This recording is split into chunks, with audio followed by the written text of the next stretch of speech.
Hi, this is Paul, and this is Rough Draft for Sunday, where I run through the current version of my Sunday sermon. Should a therapist sanctify a mob boss? Now, right away, when I ask the question that way, some of you might say, can a therapist sanctify a mob boss? I'm pretty clearly talking about the 2007 hit HBO series that started out with mob boss Tony Soprano having panic attacks whenever the ducks would fly into his swimming pool. And the therapist talked about his children leaving the nest, yada, yada, yada. But Tony Soprano was in a bind because he didn't want his colleagues finding out that he had this weak spot. And so he sort of surreptitiously went to a therapist who was supposed to cure him of this. But this threw the therapist into a problem because she thought, well, I'm sort right now, his panic attacks are sort of taking him out of doing all this evil and harm in the community. And her husband, in fact, was of Italian descent and said, you shouldn't be helping this guy. You should let him suffer. And so at least the first season especially dealt with this question about, well, what exactly is she supposed to do? The show, I don't know if it answered it or just sort of left the question for us to ponder. Now, we've been looking at the Heidelberg Catechism, and the Heidelberg Catechism in the section we're in is looking at the Apostles' Creed. And part of what the Heidelberg Catechism does with the Creed is look at the structure of the Apostles' Creed of Father, Son, and Holy Spirit, and sort of coordinates that into creation, deliverance, and sanctification. Now, all three members of the Trinity are involved in all of these areas. We're going to read a little bit of John 1. The Spirit is there in creation. The Spirit hovers over the waters. And so Christians have always believed that all three members of the Trinity are involved in creation, deliverance, and sanctification. But there's a question about visibility, and even just using this word sanctification, for many people will ask, that's a funny word. What does it mean? Now you can go to AI bots, and they actually, let's see, what is this thing? The Copilot in Microsoft, and the Gemini in Google, and ChatGPT actually all gave pretty good results. They sort of farmed them from a whole bunch of Christian websites, and they talked about holiness and separation and special purposes, and actually, ChatGPT's wasn't bad. Sanctification is the process of being made holy or set apart for a sacred purpose. In a religious context, it often refers to the spiritual growth and transformation of an individual become more aligned with the divine will or principles. This process can involve moral and ethical development, spiritual practices, and personal dedication. In Christianity, for example, sanctification is considered a work of the Holy Spirit, aiming to make disciples more Christ-like. Really quite a good definition. But sanctification really comes from a Latin word, and so when you try and sort of look for it in the Bible, some things come clear. This is sort of a nice line of texts. Leviticus 11:44-45. I am the Lord your God. Consecrate yourself. It's basically make yourself, sanctify yourself, and be holy because I am holy. Do not make yourselves unclean by any creatures that move along the ground. I am the Lord your God who brought you out of Egypt to be your God. Therefore be holy because I am holy. Romans 12:1-2.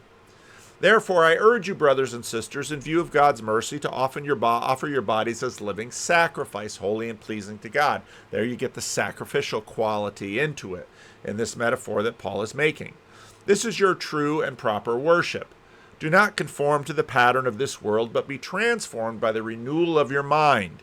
Then you will be able to test and approve what God's will is, his good, pleasing, and perfect will. And we're going to talk about this tension between, well, why would we be separated from the patterns of the world? What do you mean by world?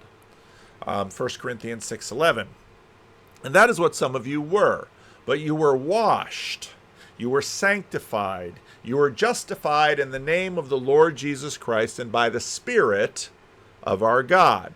There the Holy Spirit gets mentioned. So you can see all the way back to the temple imagery and the sacrificial system in the Old Testament in Leviticus to be set apart from Well, from what? From common and unclean. Now, usually washed and clean, usually with water or blood or fire, which sounds a little counterintuitive. But you can see, you can sense sort of the sacrificial quality to that. And holy things were generally set for use in the temple. The temple was sort of God's embassy on earth, had a connection to God's embassy in heaven. And so the temple was sort of ground zero in terms of holiness. And so they were paid a great deal of attention to holiness with respect to the temple, which sort of, again, raises the question of, well, what would a mob boss have to do with this?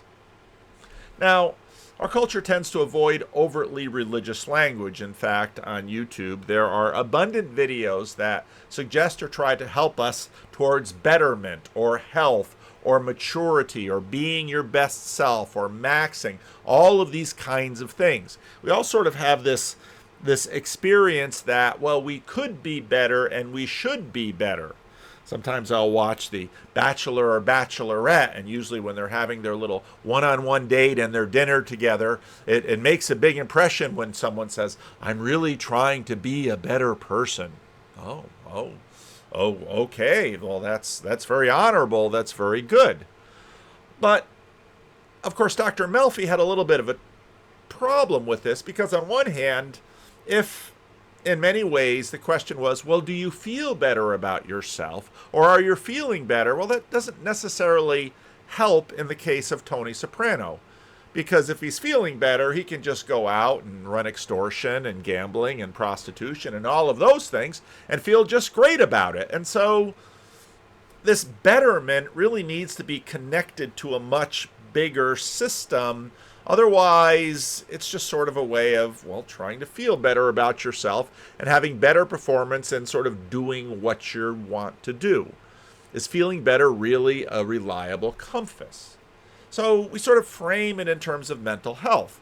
And there are certainly patterns in our lives that we can call dysfunctional or unhealthy. And there are biological factors to how we feel or how we don't feel. But sanity isn't necessarily just something in terms of how well are the chemicals working between your ears.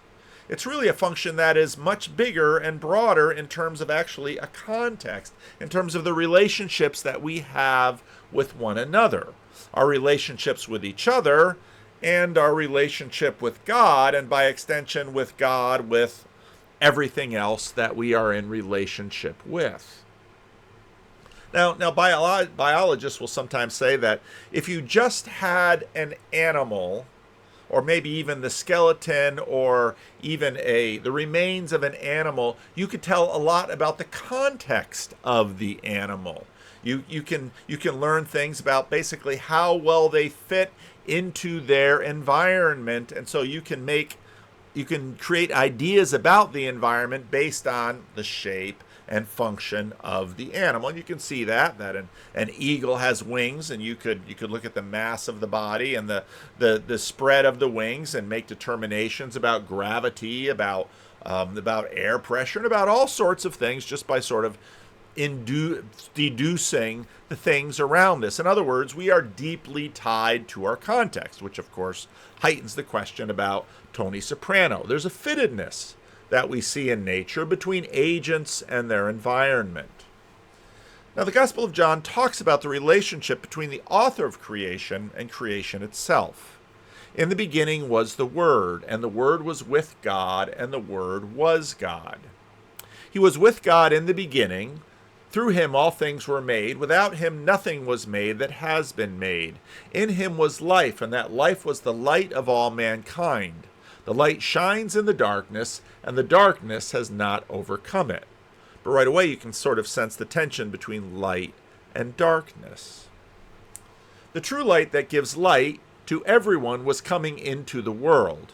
He was in the world and through the world, and though the world was made through him, the world did not recognize him. And in previous sermons we've talked about sort of this question about, why is the world the way it is? On one hand, it's a place of such glory. On the other hand, it's a place of such suffering. How did it come to be? And what you notice right here is there is an alienation between the author of creation and creation itself. He came to that which was his own, but his own did not receive him. Yet to all who did receive him, to those who believed in his name, he gave the right to become children of God. And so you can see that in the language of sort of reforming and reframing and remaking and realigning the world, there's a real renewal of alignment between the creation and the Creator, and especially between us in the creation and the Creator. He gave the right to become children of God, children born not of natural descent, nor of human decision, nor of a husband's will, but born of God. The Word became flesh and made his dwelling among us, and we have seen his glory, the glory of the one and only Son, who came from the Father, full of grace and truth. And of course, that is the prologue of John, and he's talking about Jesus. Now, you can see this in Paul as well, and Paul will make rather counter-cultural things. Last week we talked, in fact, about the thief on the cross, and where we would expect Jesus, as he's on the cross, to be exerting power to get off the cross, or using his power against those who have placed him on the cross, and all these sorts of things. In fact, what we find is a renewal of us that, well, in some ways it's in harmony with the rest of the creation, and in other ways it sort of stands out, and we do things that are unnatural, or at least look unnatural in terms of some framing that people have. As a prisoner for the Lord, then, I urge you to live a life worthy of the calling you have received. Now right there, you have this admonition to sanctification. You are called to reconciliation with God, and you are to, well, as Paul said, be a living sacrifice in alignment with that. Well, but what does it look like? And what you'll find often in Paul's letters are these sections of admonitions, because he says there's actually a structure to this. Be completely humble and gentle. Be patient, bearing with one another in love. And right away you see that relational aspect. Make every effort to keep the unity of the Spirit through the bond of peace. There is one body, one Spirit, just as you were called to one hope when you were called, one Lord, one faith, one baptism, one God and Father of all, who is over all and through all and in all. Now again, last week we looked at this fat middle section of the Apostles' Creed that sort of has the bulk of the creed, and we noticed that so much of it talks about who Jesus is and the function he performed in this grand story of redemption.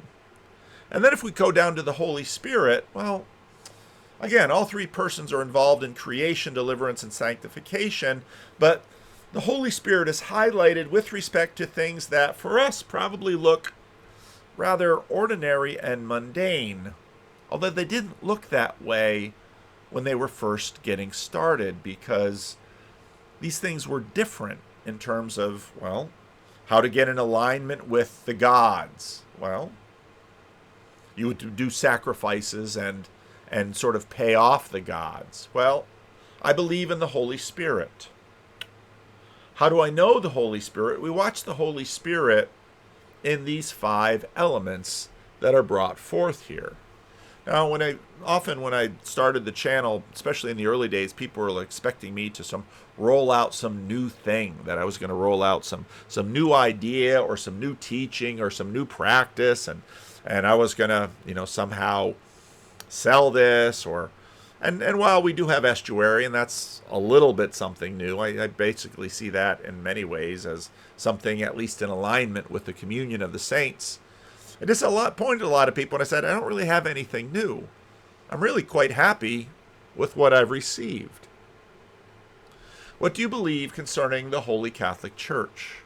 I believe that the Son of God, through his Spirit and Word, out of the entire human race from beginning of the world to its end, gathers, protects, and preserves for himself a community chosen for eternal life and united in true faith. And of this community I am and always will be a living member. What's amazing is that some of these statements in the Apostles' Creed, in the Heidelberg Catechism, are some of my favorites, because the Catechism is designed to deliver comfort and joy. And of this community I am and always will be a living member. What do you understand by the communion of the saints? First, that believers one and all, as members of this community, share in Christ in all his treasures and gifts. Second, that each member should consider it a duty to use these gifts readily and joyfully for the service and enrichment of the other members. The communion of the saints. What do you believe concerning the forgiveness of sins? I believe that God, because of Christ's satisfaction, will no longer remember any of my sins or my sinful nature, which I need to struggle against all my life.